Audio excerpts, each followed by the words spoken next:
int 1000 fois mat.random. Random pour dire aléatoire. Donc, j'ai reçu vos propositions de corriger pour le TP. On va commencer à corriger le TP. Donc, première chose, qu'est-ce qu'on doit faire en premier?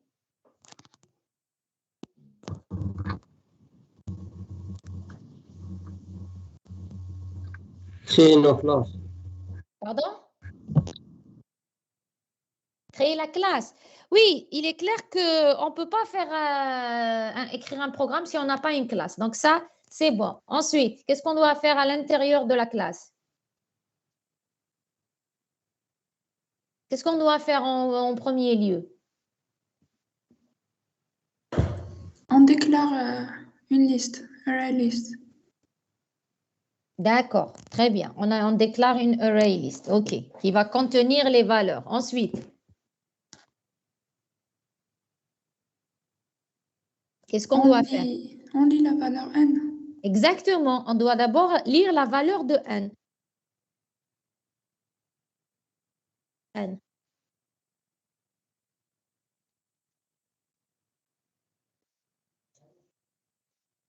Comment on fait pour lire la valeur de n? Avec scanner.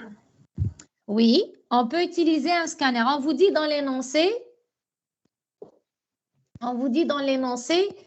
au choix, la valeur de n est lue au début de l'exécution. Là, j'utilise un scanner ou est un argument du programme. Ça veut dire un argument du programme. Dans la méthode main, au lieu de mettre strings, args, on met le int n.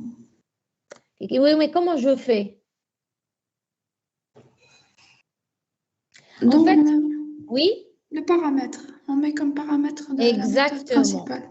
Exactement. La méthode main peut contenir des paramètres. La méthode main, elle a comme paramètre une liste de chaînes de caractères.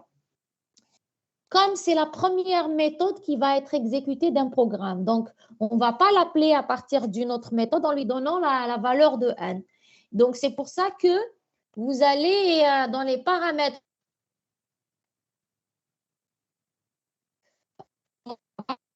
et vous allez affecter à n.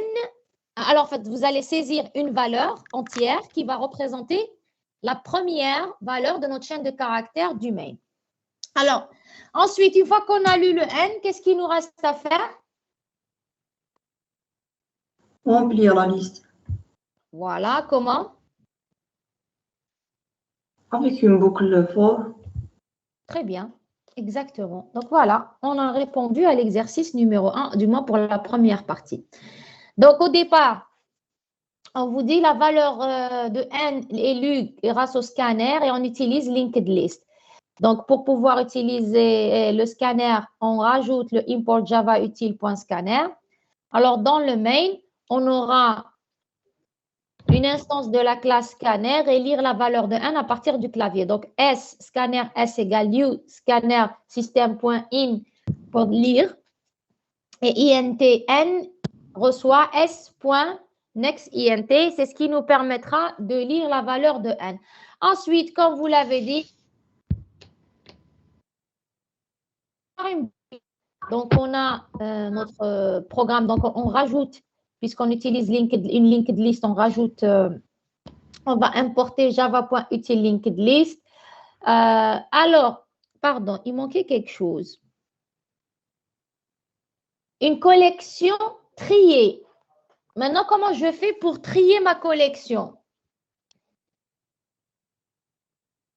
Puisque nous, on va lire des valeurs, on va 1000 fois lire des valeurs de façon aléatoire. Donc, elles ne sont pas forcément triées. Comment je fais pour les trier? Avec la méthode statique de la classe collection. Qui est? Collection.sort. Exact. Donc, ça nous... pardon. Donc, on aura notre premier programme. Donc, on a la classe qui contient le main. Je rappelle que la signature du main, c'est public static void main et string args. une chaîne de, pardon, GS est un tableau de chaîne de caractères. Donc, comme vous l'avez dit, on va créer une linked list integer. Donc, on va l'instancier avec new linked list integer. Ensuite, on va utiliser un scanner S, new scanner system.in pour dire qu'on va lire à partir de notre scanner. On va lire la première valeur lue. Ensuite, j'aurai for i allant de 0 à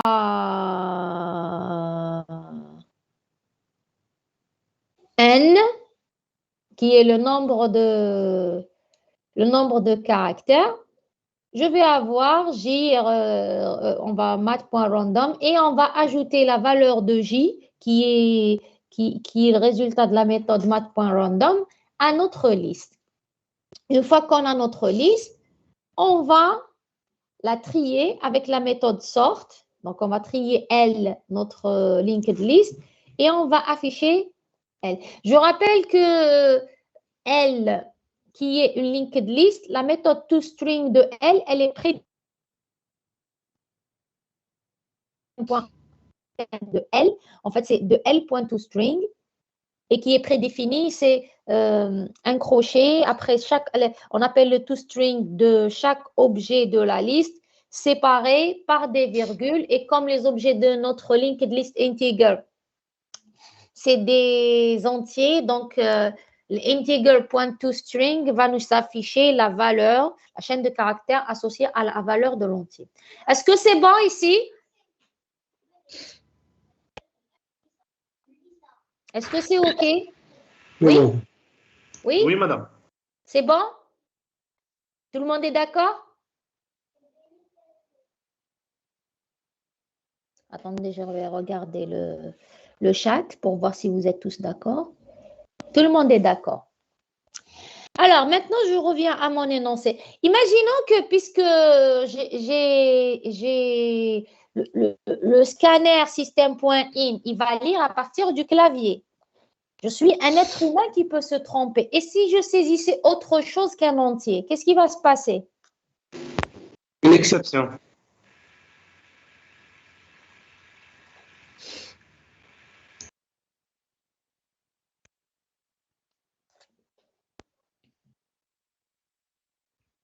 Si je saisissais autre chose qu'un entier, qu'est-ce qui va se passer? Une exception, madame. Voilà. Non, pas une exception. Oui, une exception. Ensuite, qu'est-ce qui va se passer pour votre programme? Il va s'arrêter. Il va s'arrêter, exactement. Il va bugger, il va s'arrêter. Et donc, ce programme, est-ce qu'il est bon? Non. Qu'est-ce qu'on doit rajouter? Un try-catch. Exactement. Puisque j'utilise une instruction ici qui est s.nextInt qui peut déclencher une exception, je dois utiliser un try-catch. Où est-ce que je vais mettre le try? Avant s.nextInt. Très bien. Et qu'est-ce que je mets entre accolades? Parce que j'ai try, deux accolades. Donc, l'accolade ouvrante, elle est avant. Pardon? Tout ce qui suit. Bon. Exactement. Ensuite, je vais catch un input mismatch exception. Voilà. Et ça nous donnera. Donc, je vais mettre tout ça à l'intérieur du try. Ensuite, je peux écrire la valeur saisie n'est pas un nombre entier, par exemple. Faites attention aux instructions qui peuvent provoquer des exceptions.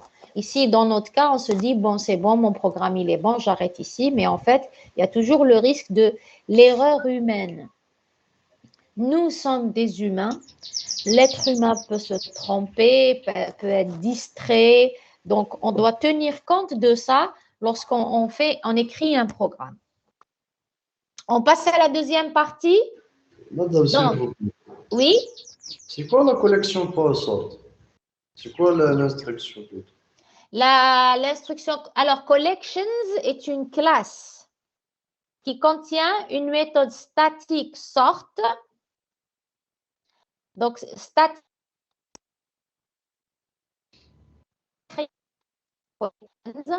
on a juste mis collections.sort parce que sort est une méthode statique. Sort, ça veut dire trier. Je lui donne en paramètre une liste. Je rappelle que la liste est une interface. Alors, je ne sais pas. Où est-ce que je pourrais trouver ça? Je ne sais pas si où est-ce que je pourrais trouver ça. Je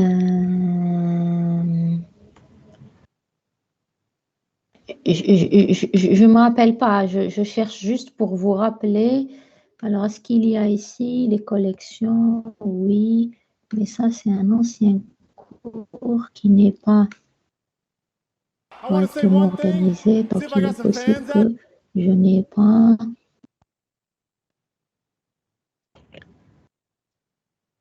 C'est juste pour vous. C'est quoi comme chapitre? Non. C'est quoi cette merde? Bon. Utilise. Voilà.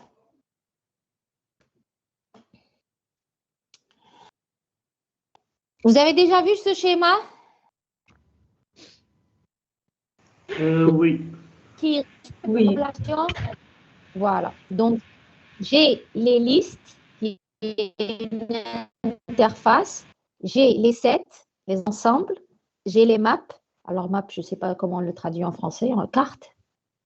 En tous les cas, après de la liste, j'ai les classes abstraites qui implémentent list et qui implémentent aussi abstract collection, qui, elle, est une collection. Et à la fin, je me retrouve avec, où est-ce qu'ils sont? Voilà, abstract list, vector, array list et linked list. Donc, tous, finalement, implémentent l'interface list qui, elle, peut être, toute classe qui implémente l'interface list peut être triée avec la méthode sort de collections en utilisant l'iterator. Bien sûr, en ayant une liste qui doit être qui implémente, c'est-à-dire non seulement c'est une liste, mais qui implémente l'interface pour que la méthode sort fonctionne. Il faut que la liste soit triable. Donc, les objets de la liste implémentent l'interface. L'interface. Allô? Quelle interface? Une idée? C'est l'interface. Non, la liste, oui, déjà, pour qu'on puisse utiliser sort, elle utilise comme paramètre une liste. D'accord? Enfin, toute classe qui implémente l'interface liste. Mais pas seulement une liste qui doit être triable. Parce que si je veux trier, pour pouvoir trier des objets, il faut qu'il y ait une relation d'ordre entre ces objets. Supérieur, inférieur. Sinon, on ne peut pas trier des objets où il n'y a pas de relation d'ordre. Qu'est-ce que ça veut dire? Il y a une relation d'ordre entre mes objets. Ça veut dire que mes objets implémentent l'interface comparable. Vous avez déjà vu l'interface comparable? Oui, mais on n'a pas détaillé. On a juste dit qu'elle existe. À quoi elle sert? Elle sert à Définir des méthodes qui servent à la comparaison. Non, c'est une méthode. C'est une méthode comparable. Elle contient, c'est une interface prédéfinie qui contient une seule méthode qui est compare_to. Elle permet de définir la relation d'ordre dans une classe. Parce que pour pouvoir comparer, il faut que j'ai une relation pour pouvoir trier. Il faut pouvoir comparer. Pour pouvoir comparer, il faut que j'ai une relation inférieure, supérieure qui est définie. Donc, pour les entiers, les chaînes de caractères, les réels, la relation d'ordre, elle est prédéfinie. C'est-à-dire que ici, les objets de notre array list, c'est integer. Integer, par défaut, implémente l'interface comparable parce qu'on peut écrire 4 inférieur à 5 ou la chaîne de caractères AB est inférieure à la chaîne de caractères CD. Donc, elles implémentent l'interface comparable. Donc, pour pouvoir trier une liste, il faut d'abord, pour pouvoir utiliser la méthode sort de collections, donc il faudrait que ça soit, je crois qu'une liste, hein, pas une collection. Une liste, en plus, une liste comparable, ça veut dire les objets qui sont contenus dans, n'oubliez pas que la liste, elle est au départ, elle contient des objects qui ne sont pas forcément comparables. Mais comme ici, on a spécifié le type de la liste, elle contient des entiers et les entiers, ils sont comparables parce qu'ils implémentent l'interface comparable. Donc, je peux appeler la méthode collections.sort. C'est bon? D'autres questions?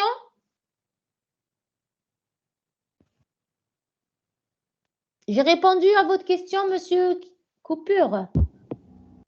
Allô, vous m'entendez? Allô, allô? Oui, madame, on vous entend. On vous entend, oui. Est-ce que ça s'est coupé? Non. Donc, je pense que les coupures, elles sont chez les étudiants. Donc, je reprends. Pour l'explication concernant sort, c'est clair? J'ai répondu à votre question? Monsieur?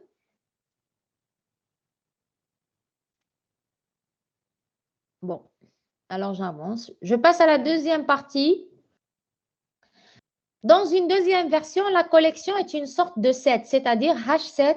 Set, c'est ensemble. Ou tree set, mais avez-vous le choix?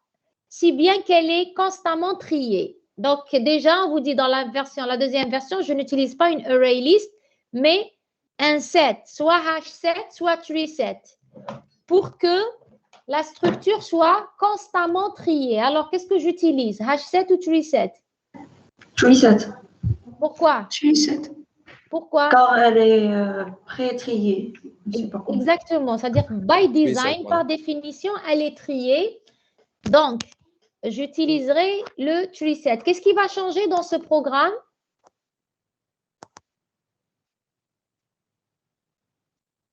Il s'affiche? Oui, Allô? madame. D'accord. Alors, Oui, ça s'affiche. Oui, madame. qu'est-ce qui va changer ici? On n'a pas besoin d'une collection pour trier notre collection. Donc, qu'est-ce qu'on va mettre à la place de linked list? Tree. Tree set. Tree set. Donc, je remplace linked list par tree set. Donc, j'aurai ici tree set integer L égale new tree set integer.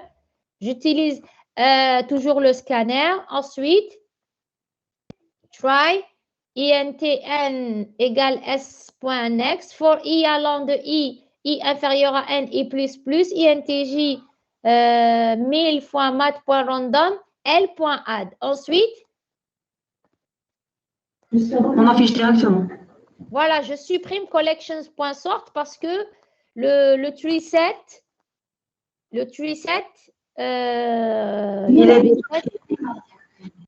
est automatiquement trié. Très bien.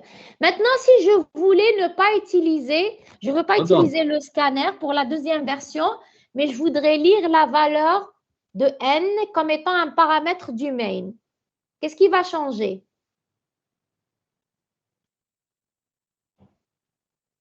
Dans ce programme. On enlève string args.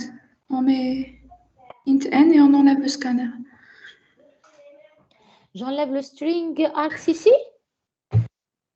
J'ai pas le droit de changer, je n'ai pas le droit de changer la signature des paramètres. Madame, s'il vous plaît, répétez la question. Ma question est, je veux plus lire n avec un scanner. Mais je veux la donner comme paramètre. Donc, qu'est-ce qui va changer dans mon programme?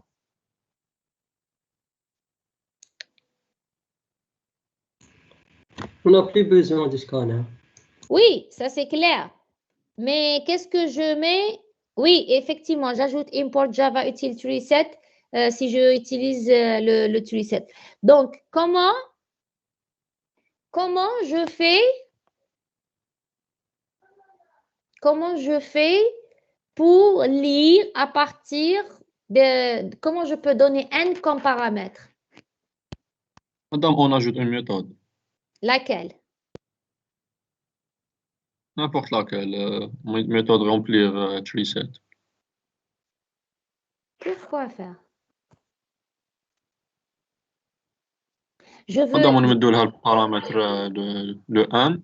Oui, mais nous, la première méthode qu'on va appeler, regardez dans ce programme, la première méthode appelée, c'est le main.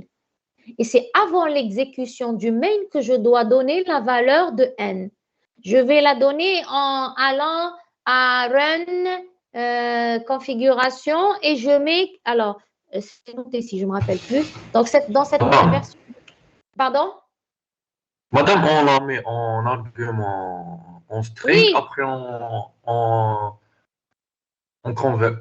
convertit en int. Mais comment on va la lire? C'est bon, je l'ai donné en parle. Je ne sais pas si j'ai Eclipse.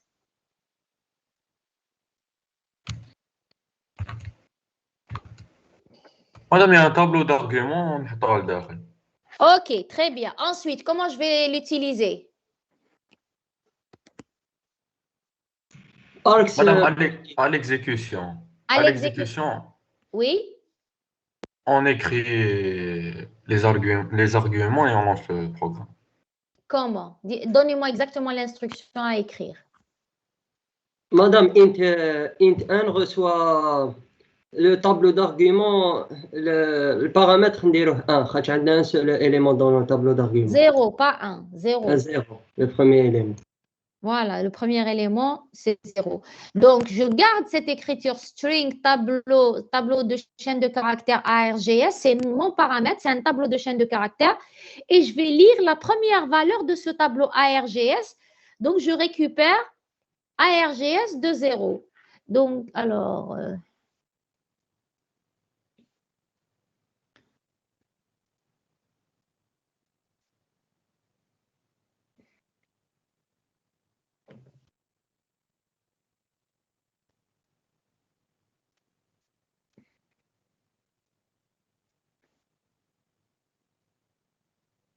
Vous arrivez à voir l'écran? Oui, madame. Oui, madame. Oui.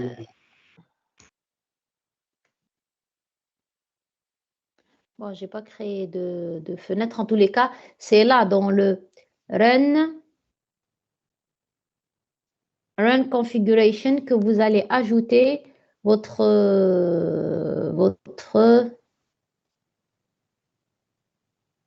bon, ça c'est un ancien TP, que vous allez ajouter l'argument.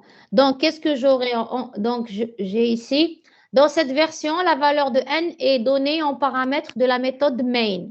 Pour cela, allez au menu Run, ensuite Run Configuration pour la Java application sélectionnée, choisir l'onglet X égale Arguments et ajouter la valeur de n dans Project Arguments. Et on utilise, on avait dit, tree set qui trie automatiquement. Pour lire maintenant la valeur de n, j'aurai intn égale integer.parseInt de argge, puisque intn est un entier et arg0 est une chaîne de caractères, rappelez-vous ici, c'est un tableau de chaîne de caractères, donc je dois convertir args0 qui est une chaîne de caractères en entier et ça me donnera le programme suivant. Donc, public static void main, j'ai en paramètre mon tableau de chaîne de caractères args. J'ai défini mon tree set integer L, new tree set integer. Ensuite, pour lire la valeur de n, intn égale integer. Parse permet de convertir une chaîne de caractères en un entier. Donc là aussi, c'est une méthode statique. On aurait pu utiliser args de 0.value. Donc, on a la méthode pour une chaîne de caractères. On a la méthode .value qui va nous retourner la valeur de la chaîne de caractères. Dans notre cas, c'est un entier, donc il aurait fallu faire un cast pour l'écrire. Madame, mais c'est mieux comme ça, avec le parse. C'est la même chose. Vous pouvez utiliser l'un ou l'autre. Donc, on a toujours la boucle for i allant de 0, n, i plus, etc. On n'a plus le sort parce que le tree set va trier automatiquement. C'est bon? Normalement, bon? oui. Tout le monde est d'accord?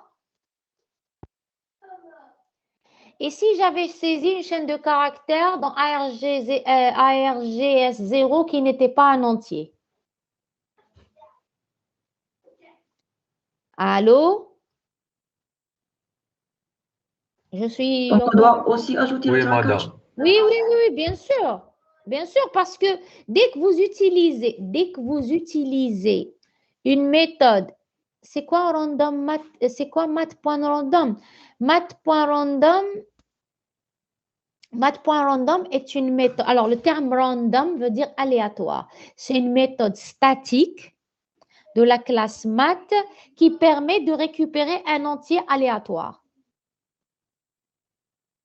Est-ce que j'ai répondu à votre question? Math.random est une méthode statique de la classe math qui permet de donner de façon aléatoire un entier. C'est bon? Donc, je reviens à notre solution. Donc, là aussi, regardez, dès qu'il y a dans votre programme une méthode qui risque de générer une exception. Je rappelle que les exceptions sont générées à cause d'une mauvaise utilisation d'un utilisateur. Le bug, c'est une erreur qui survient parce qu'on a mal écrit notre code source. L'exception, c'est une erreur qui survient parce que l'utilisateur final a fait une mauvaise manipulation. Et s'il a fait une mauvaise manipulation, il ne faudrait pas que votre programme bug à cause de ça. Donc, c'est pour ça qu'on utilise les exceptions. Ici, rien ne m'empêche pour ARGS0 de saisir une valeur qui n'est pas entière. Je peux le faire par erreur, je peux le faire, peu importe les raisons. L'essentiel, c'est que si jamais je le fais, je dois m'assurer que mon programme continue à fonctionner correctement et il ne va pas se planter. D'accord? Donc, ce que j'ai rajouté, j'ai mis le bloc n égale integer.parseInt.argeo et tout le reste. Parce que si cette instruction bloque, on peut pas, ça veut dire qu'on ne peut pas lire la valeur de n, donc on ne peut pas exécuter cette instruction. Et si on n'a pas, à la limite, system.out.println, je peux la sortir parce que qu'elle soit vide ou pas, je peux la sortir du bloc try. Elle n'est pas concernée. C'est-à-dire que si je n'ai mis aucun élément, il ne va rien m'afficher et puis c'est tout. Des questions? On passe à l'exo 2?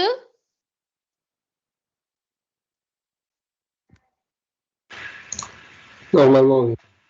D'accord, ok. Alors, on passe à l'exo 2. Modéliser un élève. Alors, on vous dit, un modèle sera ici modélisé par une classe élève de la façon suivante. La classe élève possède 3 attributs privés. Son nom de type string, un ensemble de notes nommées list notes qui sont des entiers rangés dans une array list integer, une moyenne de type double qui doit toujours être égale à la moyenne des notes contenues dans l'attribut list note. Un élève sans aucune note sera considéré comme ayant une moyenne nulle. La classe élève possède un constructeur permettant uniquement d'initialiser le nom de l'élève. La classe élève possède ainsi 5 méthodes publiques. Un getter pour la moyenne de l'élève qui renvoie la valeur de l'attribut moyenne, qui est la méthode publique double get moyenne. Un getter pour le nom de l'élève qui renvoie le nom de l'élève public string get nom. Un getter pour la liste des notes de l'élève qui renvoie la liste des notes public array list integer get list note. Une méthode qui ajoute la note reçue en paramètre à list note. Si la note reçue en paramètre est négative, la note est introduite est 0. Si la note reçue en paramètre est supérieure à 20, la note introduite est 20. Et la méthode actualise en conséquence l'attribut moyenne. Et la méthode actualise en conséquence l'attribut moyenne. La signature de cette méthode est public void ajouter note int note. Une dernière méthode qui retourne la description de l'élève considéré. Par exemple, Sophia, entre parenthèses, la moyenne de Sophia. La signature, ça va être public string to string. Ici, il s'agira de redéfinir la méthode toString qui est dans la classe object.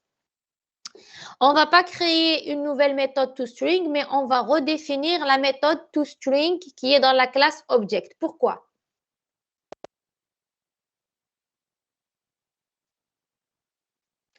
Pourquoi, quand je crée une nouvelle classe, je redéfinis, puisque la classe object, quand il y a la méthode toString, pourquoi Madame. vous devez… Oui? Madame, ici, on a juste besoin de la moyenne. Quand on a la méthode toString, il faut même la liste des notes, non? Quand on Non, au contraire, ce que je viens, on va redéfinir. J'ai dit, ici, on va redéfinir. Alors, si j'utilise directement toString de la classe object, il va m'afficher le nom de la classe. Je crois, et l'adresse de l'objet. Arrobase, l'adresse hexadécimale de l'objet. Je crois, je ne me rappelle plus. En tous les cas, j'ai dit, ma question était pourquoi je redéfinis la méthode toString. Bien sûr, si je redéfinis la méthode toString de élève, c'est-à-dire si c'est une redéfinition de la méthode toString de la classe objet, je vais lui donner, après c'est moi qui précise qu'elle doit faire. C'est le principe même de la redéfinition. Ma question était pourquoi je choisis de redéfinir la méthode toString de object plutôt que de créer une nouvelle méthode qui s'appelle toString qui n'a pas cette signature. Elle est simple pour l'affichage. Non, elles auront le même code source. C'est-à-dire que j'aurais pu créer une méthode public, string avec un S majuscule, ensuite toString avec T majuscule O, string majuscule, T-R-I-N-G minuscule. Qu'est-ce qui va changer? Si j'avais défini, si je vous ai donné cette signature, si je vous avais donné cette signature, est-ce que là, on peut parler de redéfinition? Non, madame, elle est nouvelle. C'est une nouvelle méthode. Très bien. Donc, pourquoi moi j'ai préféré la redéfinition de toString plutôt que de créer une nouvelle méthode pour afficher le contenu, par exemple, Sophia, entre parenthèses, 12.25, pourquoi je n'ai pas utilisé une nouvelle méthode qui retourne une chaîne de caractères, mais j'ai préféré redéfinir toString de la classe object. Madame, dans l'affichage de ArrayList, on n'a pas besoin de spécifier .toString. Exactement. C'est une méthode qui est exactement, quand on veut afficher, on n'a pas besoin d'appeler la méthode. Elle est appelée par défaut. Donc, lorsque je mets une classe, par exemple, pour afficher, lorsque je mets une classe et je mets, pardon, pas une classe, un objet, et je mets rien, le compilateur appellera automatiquement la méthode toString. C'est pour ça qu'on favorisera toujours, quand on veut afficher quelque chose pour un objet, la redéfinition de la méthode toString. D'ailleurs, c'est pour ça que la méthode toString est dans la classe object. Comme ça, on est sûr qu'elle est partout dans toutes les classes qui vont être créées. Alors, on va définir notre classe. Donc, on va créer une classe qui s'appelle élève. Donc, cette classe, elle contient quoi? Elle contient trois attributs, le nom, ArrayList, liste des notes et la moyenne, double. Très bien. Quoi d'autre? Négateur et Le constructeur. Le constructeur qu'est-ce qu'il aura comme paramètre? Le nom string.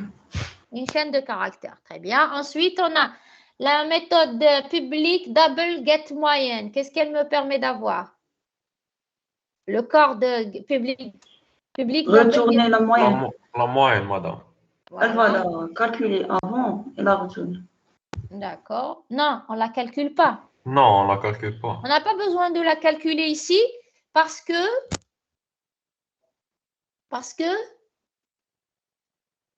pourquoi je ne calcule pas la moyenne lorsque j'appelle la méthode get moyenne?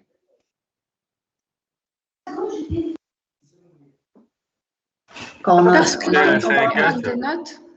Pardon? روحي Alors. ماريا روحي. Parce que quand on appelle la méthode add-note, elle actualise la moyenne. Exactement. Donc, on n'a plus besoin de la recalculer lorsqu'on va appeler get moyenne. Donc, après la méthode pour ajouter note, ou add note, qu'est-ce qu'il y aura comme code source? Si la note est moins de 0, on la rend 0. Si elle est plus que 20, on la rend 20. Oui. Et après, on la rajoute point add dans la liste. Et Oui. après, on actualise la moyenne. On fait la somme avec une boucle et Voilà. on divise. Très bien. Très bien. Donc, voici le corrigé de notre... Il est très simple, l'exo 2. Hein? C'est une préparation pour l'exo 3. Donc, pour l'exo 2, donc on va créer une classe élève. Elle contient donc le nom, la liste note et la moyenne. On ajoute le constructeur. On lui donne en paramètre le nom. On ajoute le getter, get moyenne, return moyenne, get nom, return nom. On ajoute get list note, return list note. Et ensuite, on a la méthode ajouter note. Donc, si la note qu'on a donnée en paramètre est inférieure à 20, note reçoit 0. Sinon, si la note est supérieure à 20, note reçoit 20. Et on va insérer la note dans list note. Après, pour pouvoir calculer la moyenne, on va récupérer la taille de la liste. D'accord? Et puis, on a un compteur pour la somme. On va parcourir la liste du premier jusqu'au dernier élément. Somme reçoit liste note de i. Après, moyenne reçoit somme divisée par nombre de notes. Alors, certains étudiants m'avaient proposé lorsque on calcule la note, au lieu de refaire à chaque fois parcourir toute la liste pour calculer la moyenne, c'est de prendre la moyenne actuelle, la diviser sur le nombre de notes qui sont dans la liste, ajouter ensuite la nouvelle note, ajouter la valeur de la nouvelle note dans la liste et ensuite diviser par le nombre de notes plus 1, c'est-à-dire l'ancien nombre de notes plus 1. Oui, madame. On sauvegarde l'ancien nombre de notes. Exactement. Avant. Problème avec... C'est la même chose, sauf que en termes Mais de il faut une précision... condition. Pardon? Après, il faudra une condition sur le nombre, l'ancien nombre d'élèves. Parce que Non, je récupère. Avant d'insérer, je vais avoir, tel qu'on l'a fait ici, je vais mettre... Alors, je peux insérer. Alors, disons que j'insère d'abord. Ensuite, j'ai NB note reçoit this list note.size. Après, qu'est-ce que j'aurai? J'aurai moyenne fois nombre de notes moins 1. D'accord? Ensuite, plus la nouvelle note. Et je divise le tout sur list note. Oui, madame, mais on n'aura pas un problème pour la première itération, quand la liste est vide. Parce que moi, je le ferai une fois que j'ai inséré. Ah, ok. J'insère d'abord, parce que c'est une multiplication, ce n'est pas une division, même si c'est 0. Donc, j'aurai 0 fois la moyenne qui était égale à 0. Ensuite, je lui ajoute la nouvelle note et je divise par 1.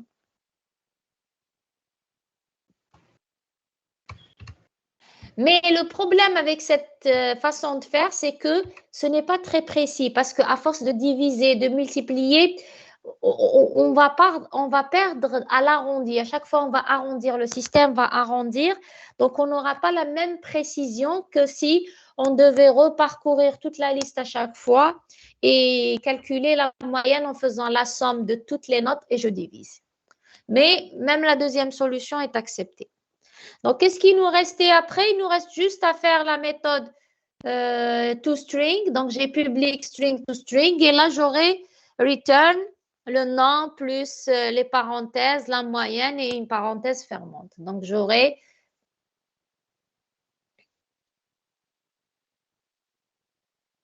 Donc, on a, là, c'est le programme. On a donc la classe, on a ajouté ArrayList, on a les attributs, le constructeur, les getters, la méthode ajouter note et la méthode public string to string, return nom, parenthèse ouvrante, la moyenne plus la parenthèse fermante.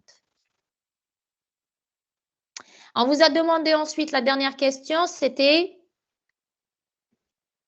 après avoir terminé la classe élève, écrire un programme qui teste sa classe, cette classe. Donc, on va créer un élève, on va lui ajouter des notes et on va afficher, par exemple, sa moyenne. Donc, ça nous donnera... Ça s'affiche chez vous quand je bascule entre les écrans? Oui, madame. Oui, madame, Très bien, ça très affiche. bien, très bien. Donc, on a créé dans le même package test élève, donc public static void main. Ensuite, j'ai créé un élève. Là, je suppose que avec cette solution new élève ARG 0, qu'est-ce que ça veut dire?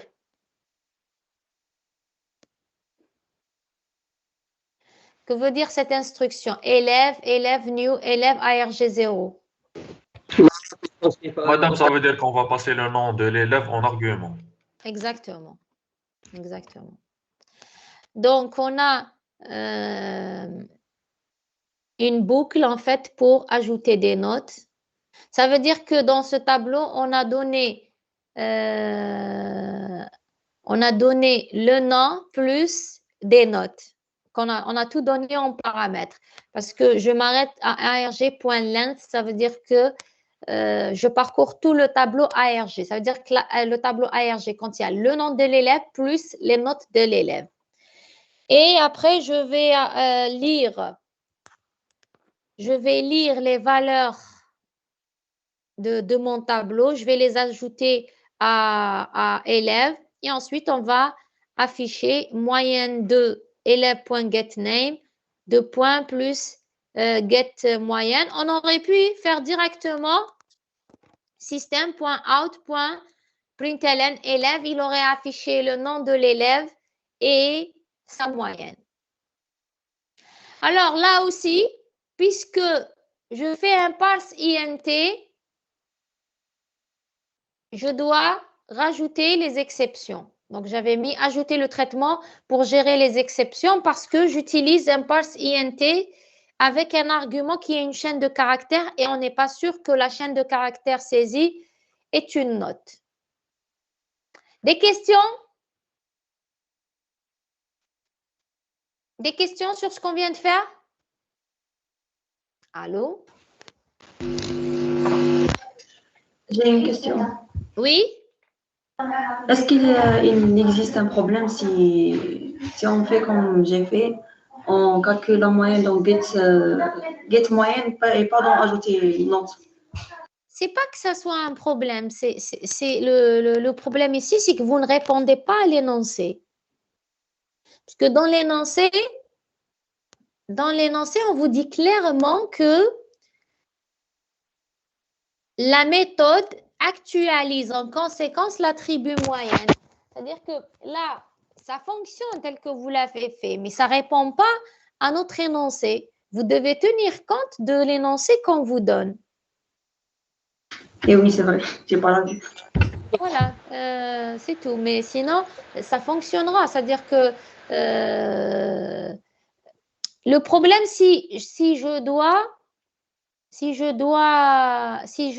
pourquoi on met à jour la note dans la méthode ajouter note et non pas dans get moyenne?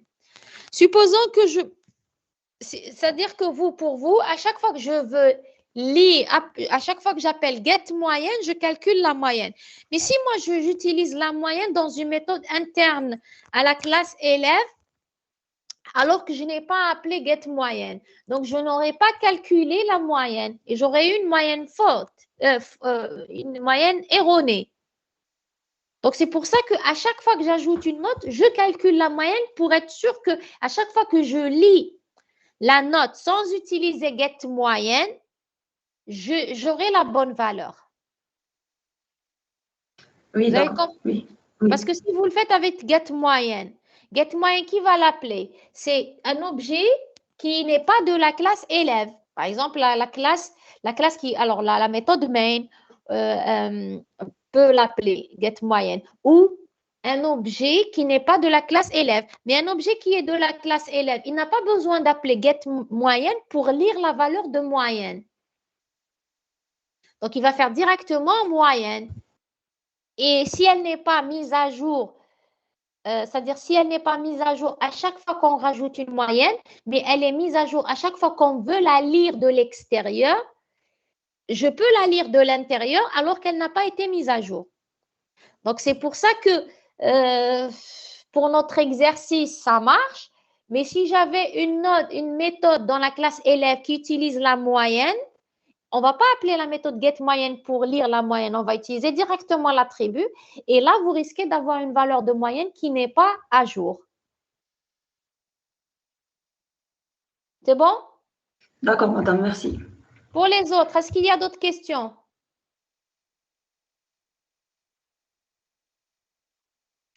Alors, on arrêtera ici. Je vais vous demander de préparer pour la semaine.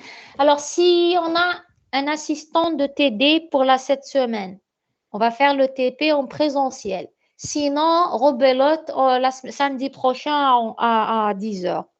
Alors, je vais voir qu'est-ce que vous allez préparer pour la semaine prochaine. Madame, quel groupe aura ATP la semaine prochaine? Plutôt demain. C'est affiché dans le planning, non? Oui, madame, mais il y a des groupes qui n'ont pas eu la semaine passée. Personne n'a eu de TP la semaine passée en présentiel. Oui, madame, personne n'a eu, mais si on aura TP demain, sera les groupes 3 à 4 Je vais vous dire. Attendez, je vais vous dire.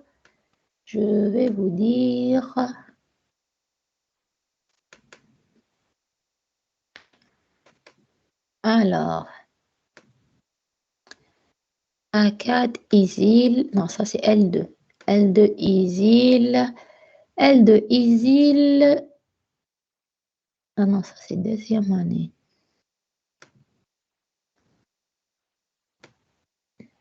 L3 ISIL. L3 ISIL, la section A. Alors, GL, 13h. Groupe 1-1. Pourquoi 1-1/1-2? Semaine par semaine, madame. Une semaine groupe 1-1, la deuxième semaine groupe 1-2. Ah, c'est 2 heures, une quinzaine sur 2. Voilà, oui, voilà. D'accord. On va dire que si demain vous avez TP, c'est groupe 1-2 qui va venir et groupe 2-2. Donc, d'ici ce soir, si on vous affiche que vous avez une assistante de TP, parce que moi, j'ai pris, ils ont rajouté, je crois, ici, 2 séances de TPGL2, le mercredi de 10h20 à 12h30.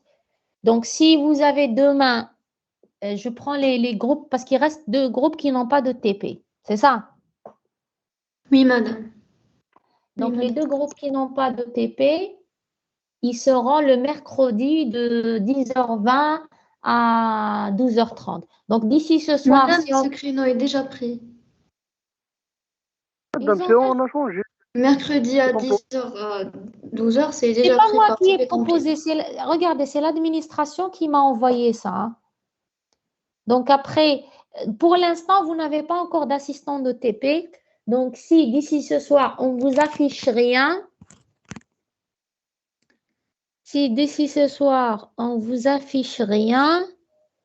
ça veut dire qu'on va faire rebelote samedi 10h toute la section. D'accord? Donc, en attendant, vous allez préparer alors l'exercice. Bon, je vais vous envoyer par mail ce que vous allez préparer. Ça va être probablement l'exercice 3 et 4.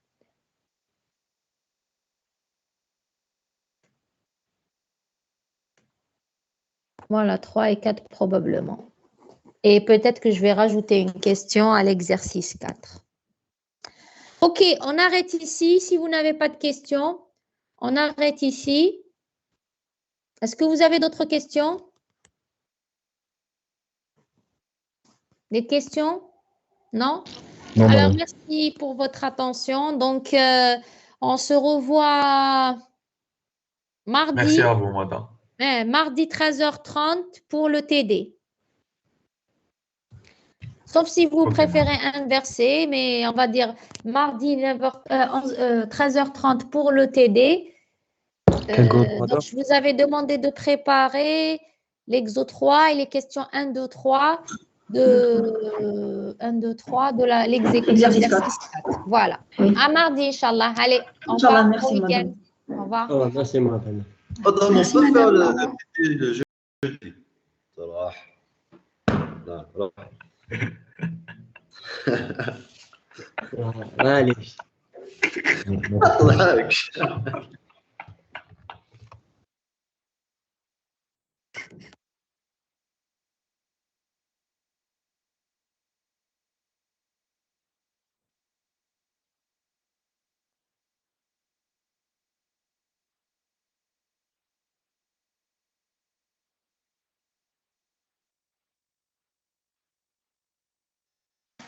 Plouf.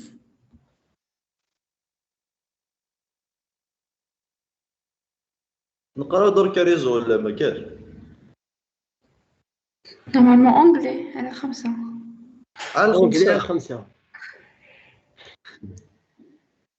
دونك صافي عندنا اسئله على الزوج و ريزو على 5. وشنو على زوج؟